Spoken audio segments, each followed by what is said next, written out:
Bienvenue à tous dans The Deep Dive. Aujourd'hui, on plonge tête première dans l'univers. Fascinant, on peut dire, de Palantir. Ah oui, Palantir. Le nom qui est sur toutes les lèvres ces derniers temps, hein, surtout avec toute cette effervescence autour de l'IA. Exactement. C'est la star du moment, la boîte qui fait rêver ou cauchemarder, selon qui on écoute. Yo. D'ailleurs, on entend de plus en plus parler Palantir comme elle est pépite, l'action à avoir absolument, si on veut, eh bien, miser sur l'IA à long terme. Vrai ou faux? On va décortiquer tout ça ensemble. Oui, il y a du pain sur la planche. On a d'un côté une performance en bourse qui donne le tournis et de l'autre des signaux, disons, un peu ambigus, des valorisations qui flambent, mais aussi des dirigeants qui vendent leurs actions en masse. Ouais, c'est un peu le grand écart, tout ça. Palantir a quand même été l'action la plus performante du S&P 500 cette année. Elle a même fait mieux qu'NVIDIA. C'est dire, C'est un fait. Mais attention, faut pas s'emballer.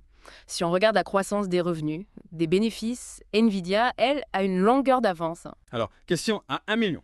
Comment on explique cet engouement pour Palantir?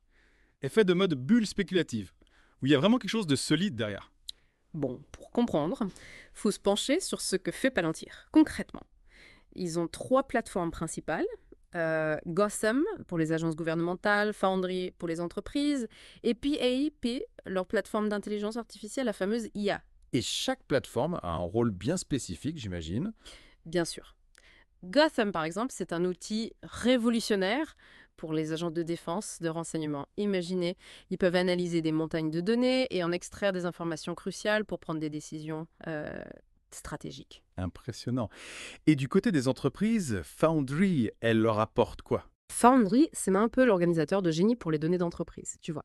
Elle aide à mieux les gérer, les utiliser plus efficacement. Et puis, il y a AIP, la petite dernière, lancée début 2023. Elle permet d'intégrer des modèles d'IA directement dans les process des entreprises. Et d'ailleurs, elle a déjà un impact significatif sur les revenus de Palantir.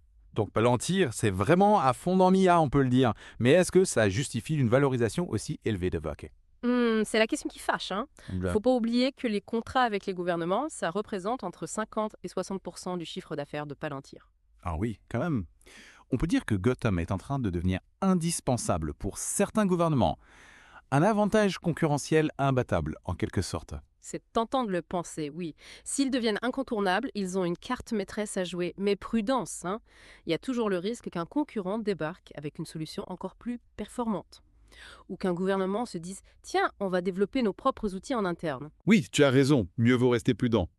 D'ailleurs, parlons de l'éléphant dans la pièce. La valorisation de Palantir, elle semble, disons-le, un peu gonflée. ». Effectivement. Le ratio valeur d'entreprise sur chiffre d'affaires, on est autour de 64. Et le ratio court-bénéfice à terme, il est carrément à 167. Ça donne le vertige, même pour une boîte tech avec un fort potentiel de croissance. Oui, si on compare avec Nvidia par exemple, qui a pourtant des perspectives de croissance plus solides, le ratio court-bénéfice à terme est beaucoup plus raisonnable. Alors, est-ce que le marché est trop optimiste envers Palantir? Ou il y a des éléments tangibles qui justifient cette valorisation? Faut regarder tout ça de près. Palantir affiche quand même un score de 68% selon la fameuse règle de 40. La règle de 40. Pour nos auditeurs qui ne connaissent pas, on peut rappeler ce que c'est tard. Bien sûr.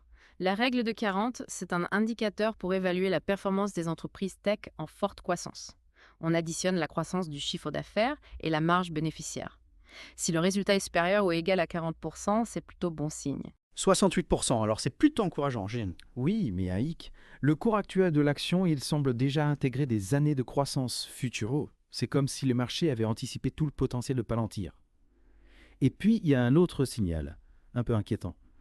Les ventes d'actions par les dirigeants, notamment le PDG, Alex Karp. Ah oui, on a vu une augmentation de ces ventes d'actions. C'est souvent un indicateur que l'action est surévaluée, North. C'est une hypothèse à prendre en compte, oui. Après, les dirigeants peuvent avoir des raisons personnelles de vendre des actions. Faut analyser la situation dans son ensemble. Avant de passer à la suite, qu'est-ce qui te frappe le plus dans tout ce qu'on vient de voir, G?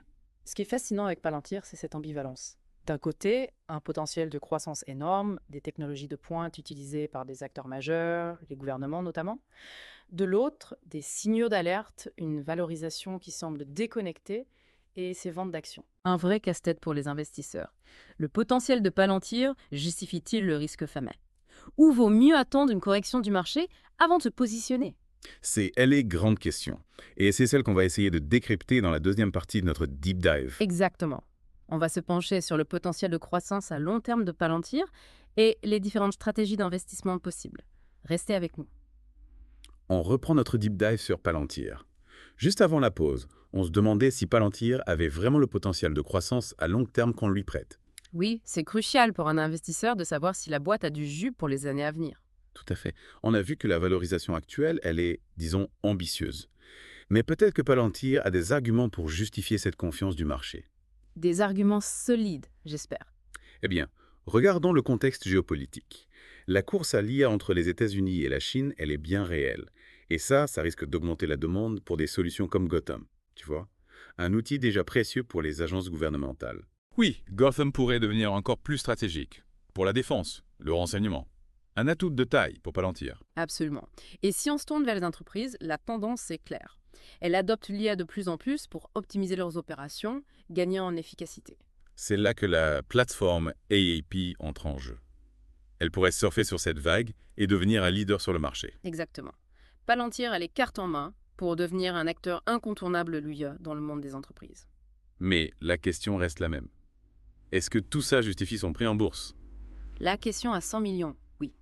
Et c'est là que la notion de valeur intrinsèque prend tout ce sens. Ah oui, la fameuse valeur intrinsèque. En gros, c'est la valeur réelle d'une entreprise, basée sur ses fondamentaux. Ses actifs, ses bénéfices, ses flux de trésorerie.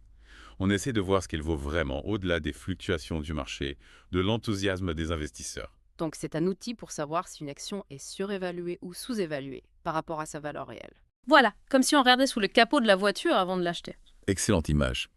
Et justement, si on applique un modèle d'évaluation à Palantir, on obtient une valeur intrinsèque autour de 36 $ par action. 36 $, oui. C'est beaucoup moins que le coût actuel. Oui, il y a un écart important. C'est ce qui rend la situation complexe pour les investisseurs. Est-ce que Palantir vaut le coup à ce prix en misant sur un potentiel de croissance énorme ou est-ce qu'il vaut mieux attendre une baisse pour limiter les risques? Surtout qu'on a vu qu'il y avait des signaux d'alerte, comme ces ventes d'actions par les dirigeants. Oui, c'est un élément à prendre en compte, c'est clair. Après, il faut relativiser. Les dirigeants peuvent avoir des raisons personnelles de vendre des actions, hein. Ce n'est pas forcément un signe de défiance envers l'entreprise. Alors face à cette situation, que doit faire un investisseur? Palantir, c'est à fuir absolument. Pas forcément. Palantir a des atouts, c'est indéniable. Mais il faut être conscient des risques. Si on a une forte aversion au risque, mieux vaut attendre une correction du marché, une baisse du cours, avant de se positionner. Donc Palantir, c'est une boîte fascinante, pleine de promesses, mais avec une valorisation qui donne le vertige. Exactement. Il faut peser le pour et le contre, analyser les risques, les opportunités.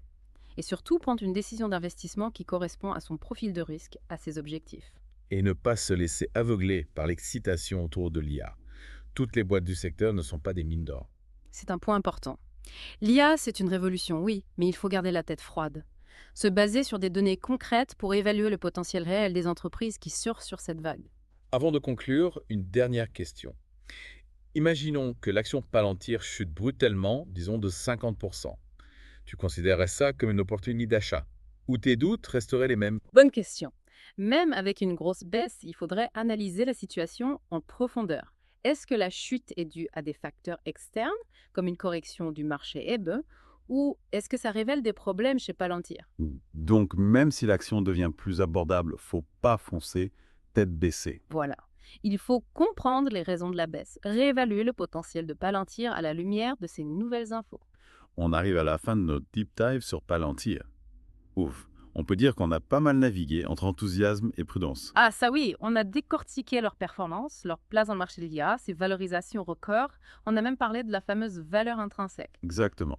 On a vraiment essayé de faire le tour de la question Palantir. Mais avant de conclure, j'aimerais qu'on revienne sur un point essentiel pour tout investisseur, débutant ou confirmé, la diversification. Ah, la diversification. Le mot magique de tout bon conseiller financier. Et pour cause, oui, non, je répète jamais assez. Il ne faut pas mettre tous ses œufs dans le même panier. Oui, c'est clair. Mais concrètement, ça veut dire quoi? Diversifier son portefeuille. Imagine ton portefeuille comme un jardin. Tu veux pas y planter que des roses, même si elles sont magnifiques. Si une maladie les attaque, tout ton jardin est ravagé. Alors que si tu plantes des fleurs différentes, des arbres fruitiers, des légumes, tu limites les risques, tu vois. J'aime bien l'image du jardin. Hmm. Donc pour diversifier, il faut investir dans différents types d'actifs. actions, obligations, immobilier. Exactement. Et puis, diversifier les secteurs d'activité, les zones géographiques. On évite de miser tout sur un seul secteur, un seul pays. L'idée, c'est de répartir le risque. Créer un équilibre qui te protège des fluctuations du marché. Donc la diversification, c'est un peu comme une assurance pour son portefeuille. Tout à fait. Ça te permet de dormir sur tes deux oreilles en sachant que même si une partie de tes investissements traverse une mauvaise passe, le reste du portefeuille peut compenser. Et puis ça permet de profiter des opportunités sur différents marchés. Si un secteur explose, tu peux en profiter, même si ce n'était pas ton secteur de prédilection au départ. Exactement. La diversification, c'est la clé pour un portefeuille résilient, performant sur le long terme. Un conseil précieux, merci de l'avaler. Pour revenir à Palantir, on peut dire que c'est une entreprise à suivre de près, même si on ne se précipite pas pour investir aujourd'hui. Oui, sans aucun doute. Palantir, c'est fascinant. Le potentiel est énorme, mais il y a aussi des zones d'ombre. La valorisation élevée, ça reste une préoccupation. Les ventes d'actions par les initiés aussi. Mais d'un autre côté, Palantir est un acteur majeur de l'IA, un marché en pleine expansion, et leurs solutions sont utilisées par des clients prestigieux, les gouvernements en tête. C'est ça qui est complexe. Il faut rester vigilant, suivre l'évolution de l'entreprise, analyser les résultats, les annonces, les partenariats. Et surtout, ne pas se laisser emporter par la folie de l'IA. Garder la tête froide, prendre des décisions d'investissement éclairées en tenant compte de son profil de risque, de ses objectifs. Tout à fait. L'investissement, c'est un marathon, pas un sprint. Patience, discipline, et on continue de s'informer. Merci pour tous ces conseils. On arrive au bout de notre deep dive sur Palantir. J'espère qu'il vous a donné matière à réflexion. N'hésitez pas à partager vos commentaires, vos questions, vos propres analyses. Le débat reste ouvert.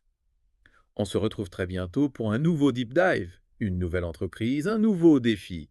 Aventurez-vous avec nous dans le monde fascinant de l'investissement. À bientôt.